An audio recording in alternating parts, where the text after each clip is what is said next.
Do the uncomfortable work up front. Sell now, sell on the front end, so you don't have to continually be selling on the back end forever. Is your current success putting a lot of demands on you? If you're good at what you do, and you are, then everyone wants you. But that's no way to scale. If you're delivering spectacular results, you should be commanding higher fees, working with only the best clients.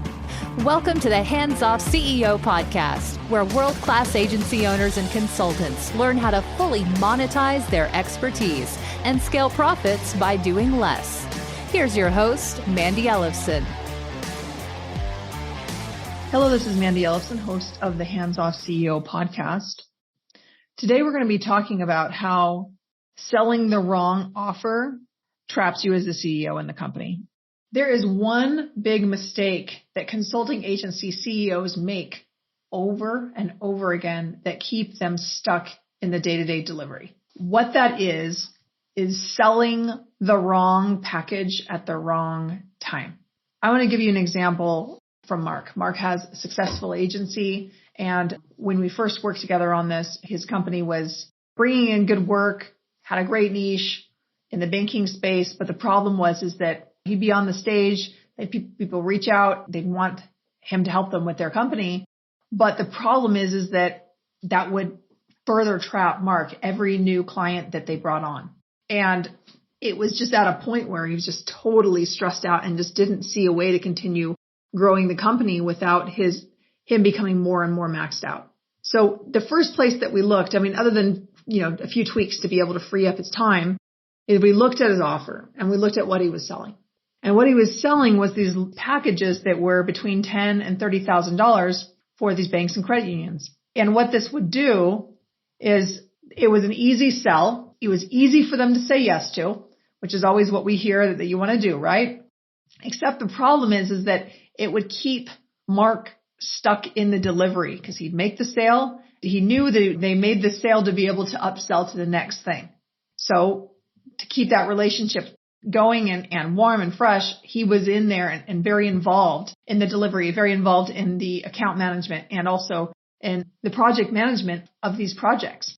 So he would do that and then he would sell the next thing and the next thing. But the problem is that there would be gaps and there would be this start-stop when working with clients, and they didn't really get the maximum results that he knew was possible if they were able to have the long-term retainers. He's like, how do we be able to generate more ongoing retainers so that we have this income coming in and I can know that we can hire more people and that we can really staff up for our growth. So we looked at, what is it going to take for us to be able to create this offer where your clients will be willing to pay you a monthly ongoing retainer?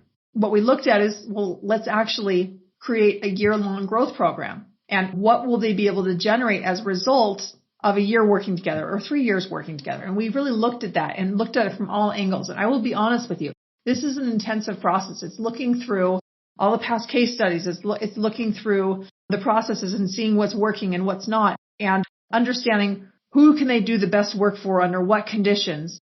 And this is a process that used to take us 6 to 9 months to actually help our clients implement into their business. And now we can do it in about 3 or 4 weeks. And it's because we've done this with well over 100 consulting agencies, and we've found out what are the key mechanisms to be able to make this work. And if you're interested in learning more about that, we have an executive briefing where I actually will walk through some more of those pieces, but that kind of goes, it's beyond what we can just do in this short conversation here. So if you go to handsoffceo.com/briefing, you can attend our next briefing. But what we did here at this place for Mark is that we really looked at the biggest outcome that they can create for their client in the least amount of time. And what would that take? What would that take for the client? How did they need to show up? What did their investment need to be in?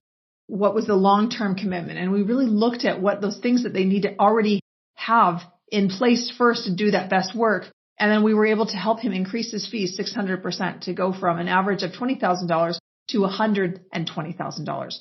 Completely revolutionized his business because not only did it allow Mark and his company to increase their fees and be able to have that ongoing income stream that they could really have that confidence, they can invest ahead of their company. But what it also did is it allowed Mark to be able to step back. And why it did that is because it is much easier to put together a long-term process that the team can manage consistently when the CEO doesn't have to be in there constantly upselling the client. So this has just made radical improvements in Mark's company. So really what you want to be doing is looking at what can we sell that's going to be able to maximize the commitment from our clients.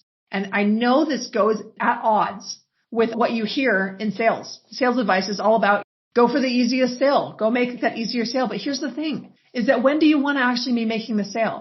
Do you want to be making the sale when they're in the biggest amount of pain before you've actually worked your magic and when they are at a heightened awareness that they really need to do something about this?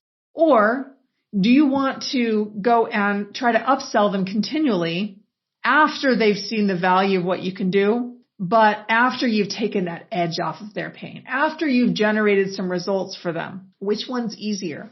Well, what we see is that it's a lot easier to be able to get that ongoing commitment from clients, because then it also ensures that you have the longevity in the relationship for you to actually do your best work.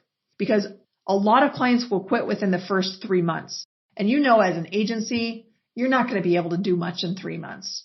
I mean, you could get some initial quick wins, but the real impact is going to come at month 6 and beyond. That's just how it works. And you're working with longer term strategies. So you really need to have clients who are willing to stick around for the long haul and who are committed. And if you don't have that commitment level, you're going to be selling them every month over and over again. That's what happens when you're selling these month to month agreements.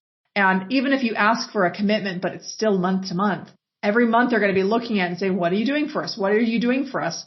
And you are in this short-term mode of delivery instead of looking at the longer game to really maximize the impact that you can create for the clients in the long run. So those are some things that you could be thinking about right now to be able to sell the right thing at the right time. Do the uncomfortable work up front.